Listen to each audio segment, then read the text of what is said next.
Feng Shui, or Chinese geomancy, is an ancient practice which claims to use energy forces to harmonize individuals with their environment. What types of energy surround us, influence us, harm us? I've heard stories of people having a feng shui master visit their homes, their offices, to check if the feng shui is correct. And sometimes they get reports that aside from having negative energy flowing, they have a friendster inside. In this episode, we talk to another listener turned guest as he shares his experiences with different houses. We try to understand how some places seem to give off a negative vibe while some just have a protective friendster.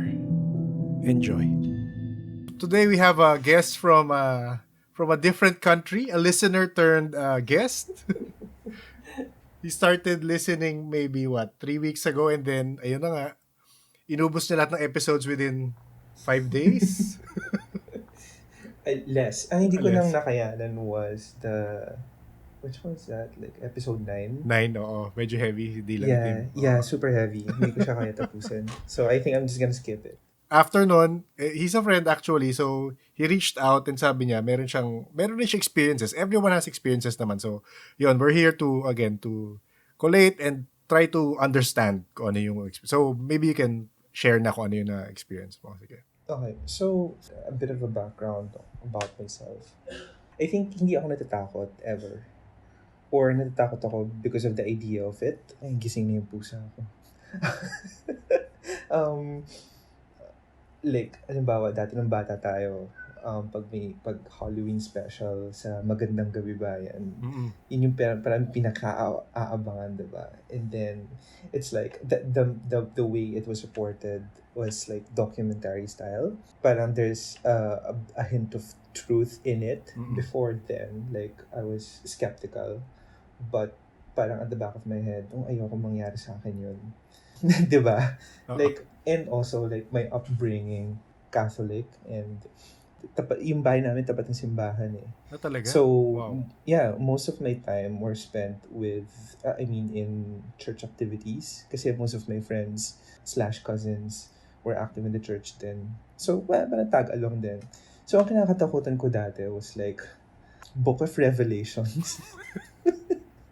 Like, oh no, apocalypse, Armageddon, ganyan. So yun, dun ako muna natatakot. And naalala ko noon, like, may series of comets na tatama sa Jupiter. This was around like mid-90s. Alam mo naman yung mga fearmongers dati. Like, yung mga katapusan na ng mundo, blah, blah, blah. Kasi like, ako naman, like, yun nga, skeptical ako dati. Like, ang liliit ng comets pag tumama sa Jupiter. Like, anong mararamdaman niya? Parang kurot lang. Not even. So, I mean, that manner of upbringing, parang very remote yung paranormal. Okay. Yung occurrences of paranormal. I'm gonna share my experiences like very chronological. Though may mga instances na nagmamanifest siya based from other people, yung kwento nila. And specifically sa bahay namin. I think it was around 1994 when my maternal grandmother passed away. And I think she was around 86 when she passed away. So parang madalas siya nakatambay sa bahay namin, sa labas ng bahay namin. And people, kasi it's like a small barangay, halos lahat magkakakilala. So whenever people pass by our house, nakita nila my grandmother, and kilala na nila. So kilala din yung family namin sa place namin. So they know na okay, nandun yung si Lola, ganyan, na palagi nakatambay. And So, matagal na siya doon, like siguro like after war with the with the Japanese. Nandun na siya. So when she passed away, naalala ko, we had like a few months after, we had our house repainted, parang a refresh ng coat of paint. And yung nagpipinta, kapitbahay namin, and yung kapatid niya na hindi sa amin galing. Okay. Na parang, okay, from another province, na matagal sila nagkaiwalay, and then, may racket dito, punta ka dito, and pintahan natin yung bahay nila. So, pinta-pinta na ganyan. And then, I mean, one afternoon, sabi nung kapatid, nung, parang, let's call him foreman. Kapatid nung foreman na, oh, may matanda sa kusina. Parang nakatingin lang sa akin. Parang, mukha daw like, titingnan lang siya. Parang ang impression niya, nagtataka siguro, bakit may stranger dito?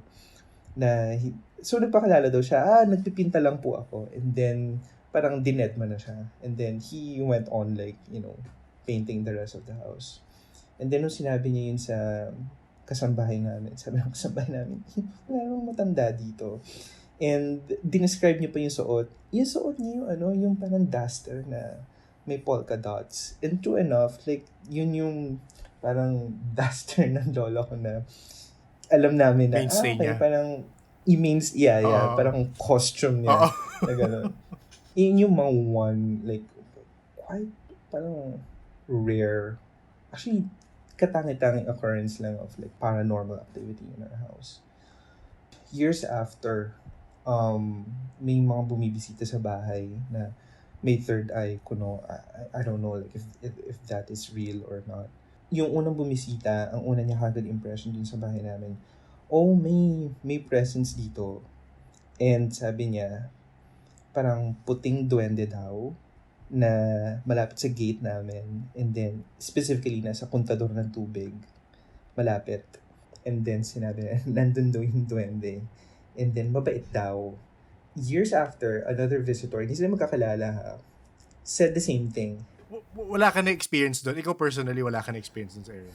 Wala akong na-experience. Like, wala akong na-experience na nakatakot. Wala akong na-experience na unpleasant. If not, like, I kind of like my Oo. childhood there. Walang nawawalang gamit, ganun. Wala. Though, meron kaming kasambahay dati, sumalangat nawa, na medyo malikot yung kamay. So, yun lang. Like, parang, Malamang siya. ganun lang yung sinasabi. Oo, Yeah, oo, I don't oo. know.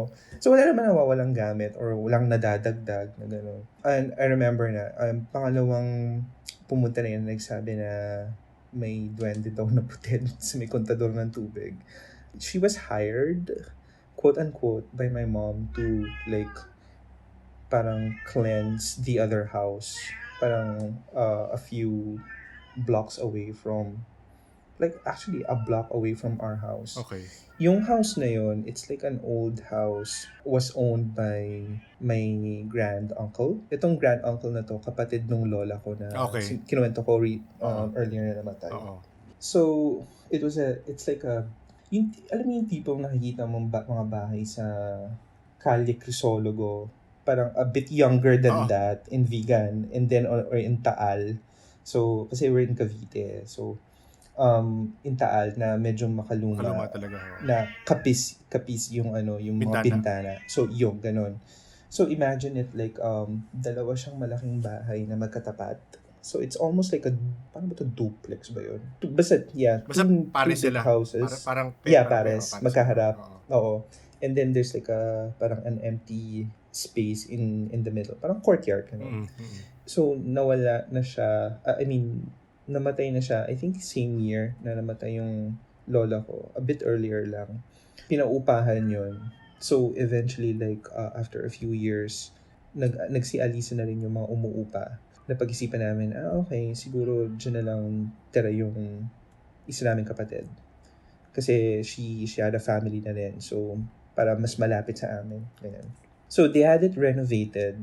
Giniba yung isang bahay, yung kaharap, and then yung isa, yung natira, parang luma pa rin yung style niya, but they have it refurbished. So, hindi naman siya like mukha talagang totally modern, but yung loob, like, yeah, mas mukha na siyang modern. But yung labas, mukha pa rin luma. I mean, the structure mukha pa rin luma, but refreshed with a coat of paint. Ayan. Kasi my sister kind of like loved the idea of like preserving the, antique feel of it. And at the same time, parang yun lang yung afford ng budget namin that time. So, going back to that person that my mom quote-unquote hired, yung nagsabi na may puting duwende dun sa bahay namin. So, they were there in that house, that old house. And then, sabi nung babae na yon, may dalawa daw parang matanda na presence dun sa bahay. And I remember my mom and my dad were there.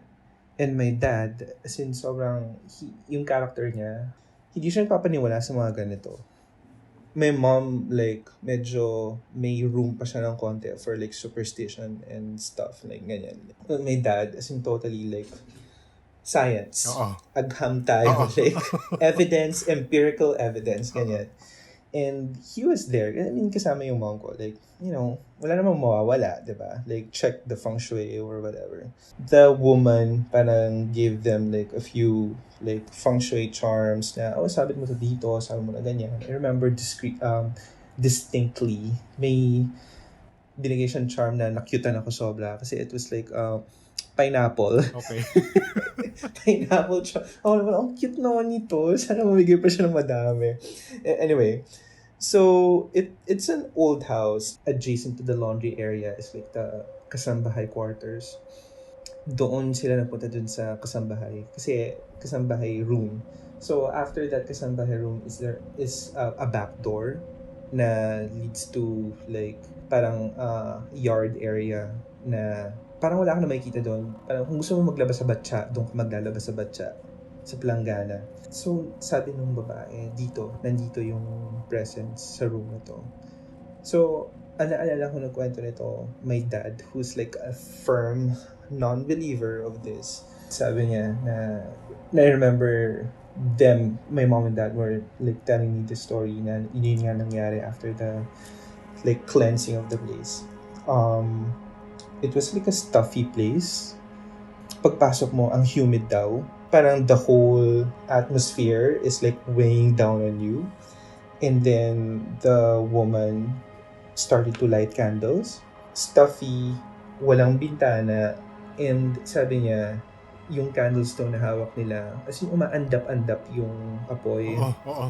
na parang mamamatay. But tatlo lang naman sila doon na wala namang ibang tao, hindi naman sila Oo. na ganun huminga dun sa kandila. So tatlo sila doon, and they lit the candles, and then the woman recited some prayers, and then like Christian prayers, Catholic prayers. Eventually sabi nung babae, parang kung wala naman kayong business dito, pwede na kayong umalis. Basta wag niyo silang gagambalain, or kung gusto niyo magstay, protektahan niyo sila, ganyan. So after yung recitation ng prayers na yun, as in, yung candles, naging still na siya, sabi ng my mom and dad. Oo. Hindi siya namatay, as in, Oo. nag-still na siya. Like, wala nang, hindi na umaandap-andap. And then, parang sobrang gumaan daw ng place. Yun yung dinadescribe nilang dalawa.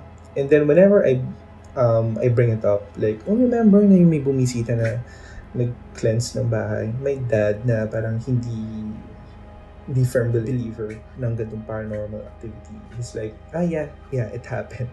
Parang ganun lang siya. Like, Tingin mo may na-experience pa silang iba para mapaniwala siya? Kasi I parang, don't know. baka na-feel niya, I I'm don't sure know. na-feel niya talaga yung bigat, no? Yeah, na-feel Meron niya. talaga Yeah, mga ganun. he doesn't deny the fact that it happened, and at the same time, he doesn't like glorify it like, oh, nangyari siya or whatever, and go on like preaching to others like, hey, behold, nangyari to sa amin. But yeah, yun yung experience namin with that house. So ngayon, nakatira doon may sister. So tinanong ko siya recently when I started listening to your podcast. And then sabi niya nga na ang pakiramdam niya nandun pa rin. But ako kasi pag nandun ako, wala akong nararamdaman. It's just that maingay siya, and it's such a happy, boisterous, Okay, like, oo. kasi nandun yung Pamangkin. nephews ko, nandun Yeah. yung mga dalawa kong pamangkin na babae. And it's walang rest in terms of like silence. Yes. Maingay siya na masaya, hindi annoying. And sabi niya, kasi minsan meron siyang mainstay na kasambahay, Ate E. Tawagan na natin siya Ate E. Hindi siya stay in like umuwi siya. Ano ba, pag 6 or 7, tapos na siya lang with her stuff, uwi na siya sa bahay niya. And we all love Ate E, but minsan hindi siya pwede. Like, nanganak siya, so kailangan may ibang papalit. So, ibang papalit, nagpapa-casting call yung ate ko ng mga kasambahay. Like, kung sinong pwedeng pumalit. And, napapansin niya, based on her judgment, parang walang gagawing mabuti tong taon to. It turns out, nasabi niya, parang yung mga tao daw na, based on her experience, I'm just like, I don't know if this is true or like, pansin niya daw yung mga taong she thinks or she feels na hindi okay yung intention, hindi nagtatagal kasi nagpaparamdam yung dalawang matanda. May kwento ba? May kwento kung ano yung ginagawa or hindi? Not exactly. Ang sabi niya na parang mas hindi daw nagtatagal. Parang meron kami isang parang kasambahay na hindi siya nagtagal eh. Kinagat ng aso, na ganyan. Yung mga ganun. Oo. May some sort of like misfortune na nangyayari sa kanila. But si ate E na unang kita ko pa lang sa kanya, ang gana ng loob ko. As in, nagtatagal siya or whatever. As in, walang nangyayari sa kanyang masama. Or if not, like, I think she's grown, like, happier in that place. So, I think yun, yung parang there's a big, may influence talaga yung energy na binibring out Yes. natin as Oo. inhabitants of a place Correct. into a place and how it, affects us back. So, yun that's it for that house. Kasi that happened, I think, like 2005. And then, nangyari yung magkasama tayo. Yeah, ito na yung my own experience. As in, hindi ko talaga makakalimutan to. It's one of those trips na parang nagsama-sama na tayo. Hey, let's go to this theme park. Yeah, and then we went to Tagaytay. And then we stayed into, that house. And we're all familiar with. Naalala ko vividly, we were in a theme park, and then, yay, happy, happy! And then after the theme park, like, kain tayo ng junk food, or like pizza. Like, lahat ng pampataba ng bata pa tayo. And then we were in that place, in that house. So this house, by all means, wasn't like an ordinary house. It's like a shuaz house. I think, pagpasok, naalala ko vividly, so you have the driveway, so that's where we all parked our cars. And then, pagpasok mo ng pinto, like, this impressive, like, living area. But I think it was around, like, past midnight na. Some of us were asleep na in the bedrooms, and then some of you guys are like, hey, yay, inom pa, or, like, let's have some fun. And then ako, like, I think I'm tired, matutulog na ako. So, I went in the bedroom. And then in that bedroom, naalala ko, nandun si M. And then, another girl na very perky. Our friend who used to be straight with his ex-girlfriend. So, we were around like 5? Oo, in a room. Roughly, I think, if I can remember correctly.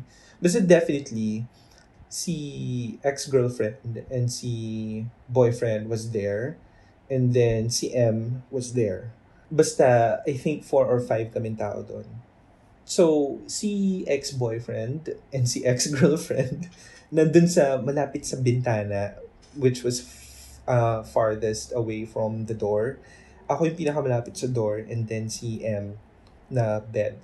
I lie down kasi I think like we've done it in the past na like, alis tayo or like sleep wherever, and then si M tsaka ako, we don't mind sleeping next to each other kasi like, I think we're both light sleepers, so we kind of respect our, like, each other's like, boundaries. Tulog na ako, I lie down, then tulog na ako. So, syempre, nakapikit ka, diba?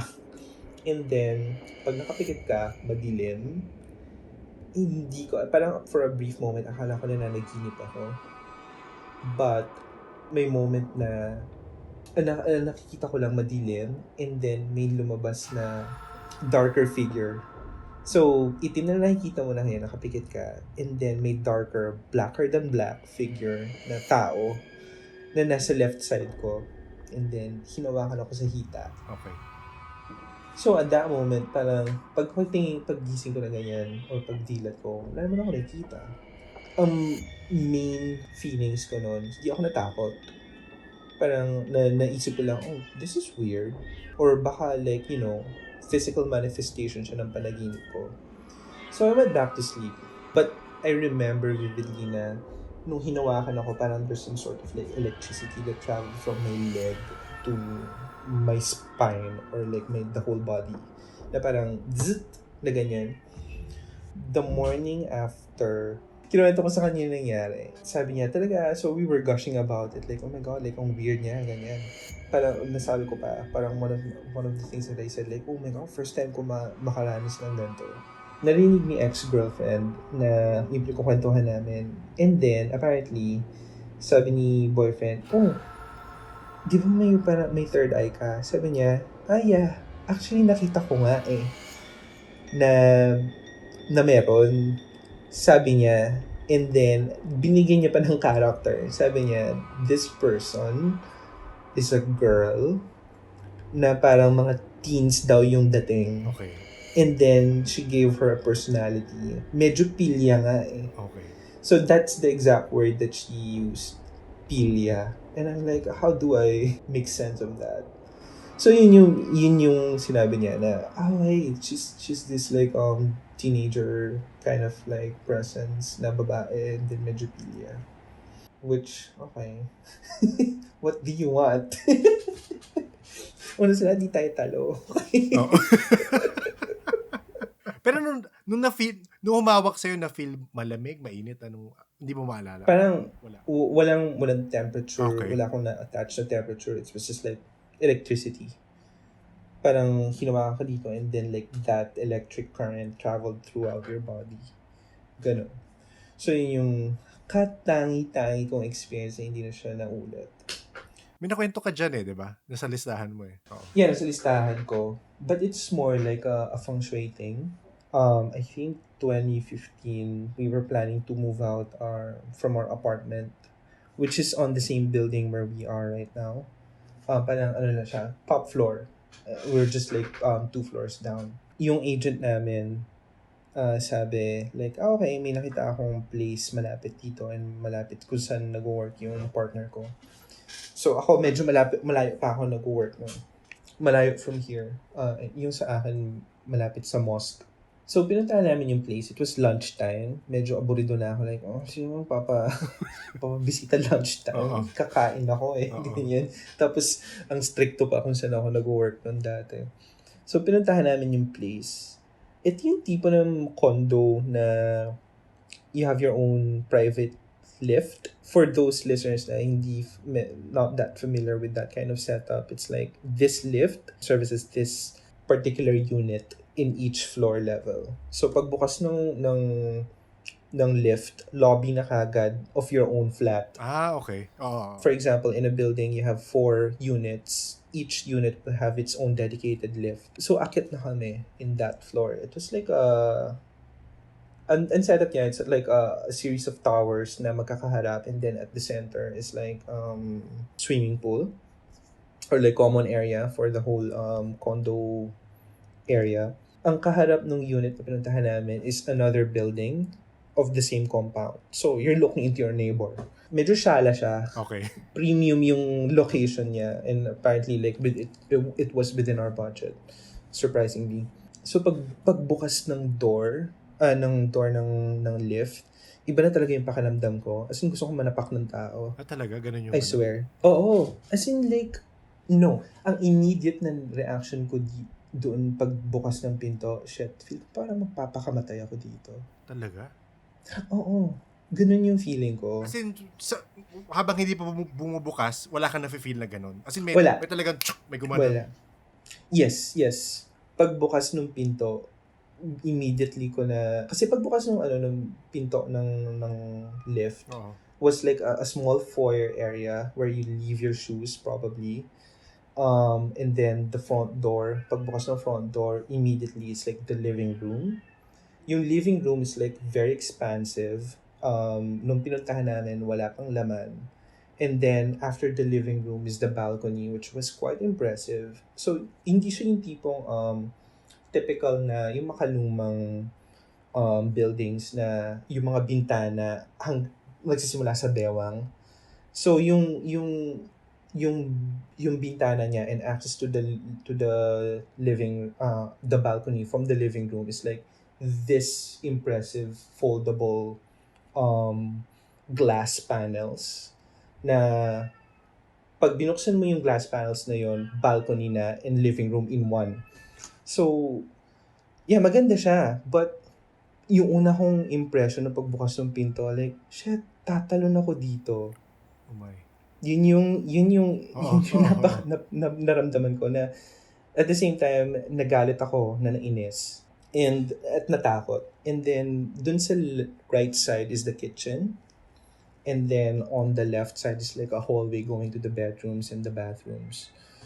So yung talaga yung tinitingnan ko yung place na yun. As in, galit ako. Hindi dahil sa gutom ako. Basta Oo. galit ako dun sa place. And then pag alis namin ng partner ko dun sa place na yun, as in, no. No, no, no, no. No, no. I swear Oo. no. Pareho kayo. Pareho kayo.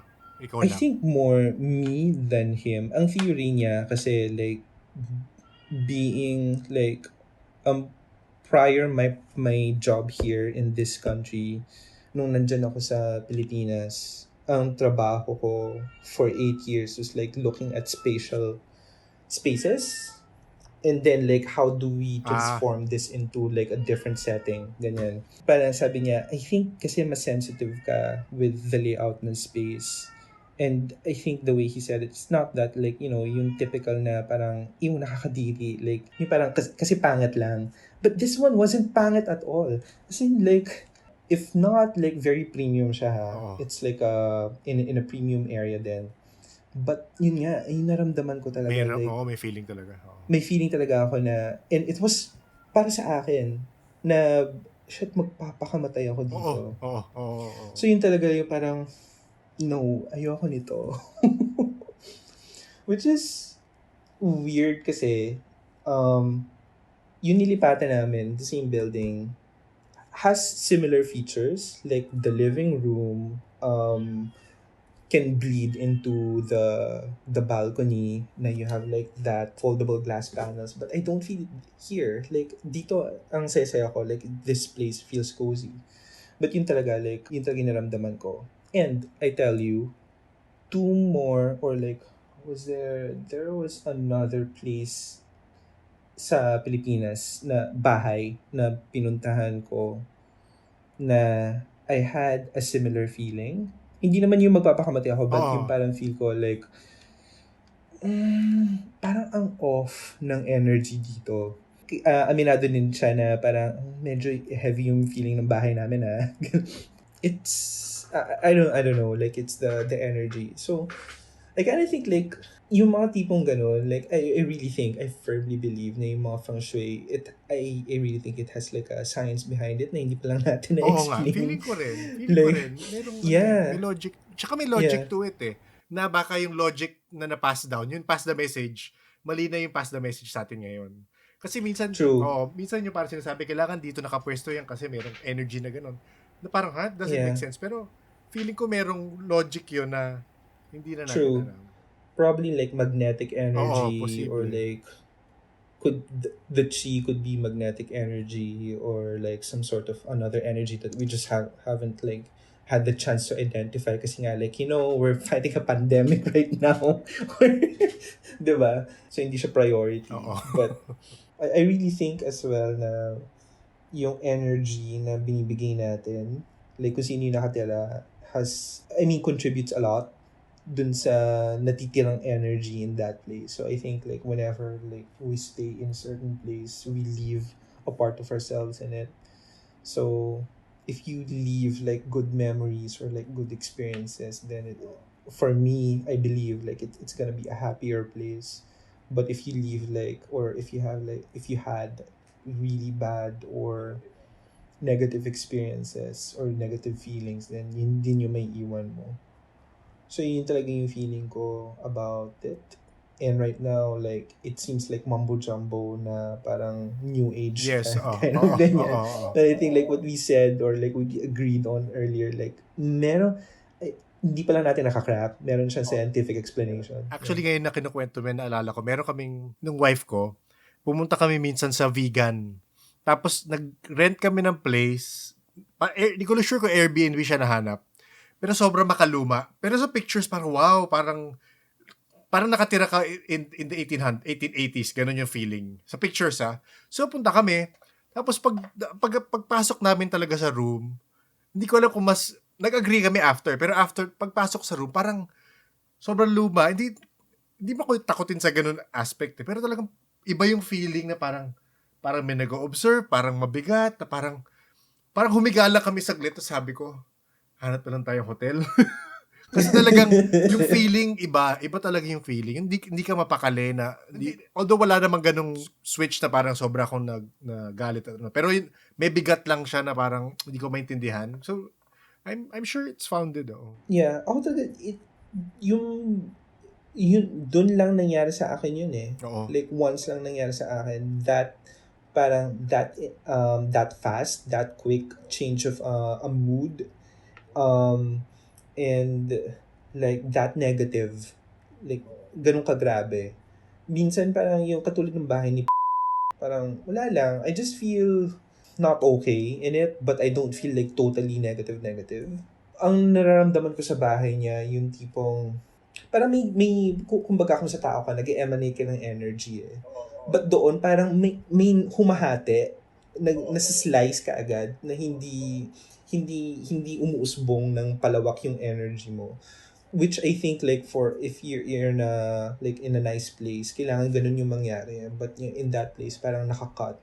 But here, yung kinuwento ko sa'yo kanina, dun sa building na yon, that like premium looking condo, yun talaga yung tipong naramdaman ko na, wow, baka ito yung maging tulay sa pagpapakamatay ko. Not that I'm saying na nag-iisip na ako magpakamatay or nag-iisip ako magpakamatay. Not at all. As in, bigla siyang pumasok sa isip ko, magpapakamatay ka dito. Ganon. Like, ganon kagrabe yung place na yun. Well, I don't know. Like, probably ibang tao masaya doon or ganun lang yung reaction niya. Baka may history. Usually, baka may history sa place. Kung imagine mo rin, mapapatanong ka rin na, bakit sa area ba na yun is ganun talaga yung price or yung unit lang na yun? Kasi hindi mo alam, baka talagang dinidispose nila yung unit eh. I don't know.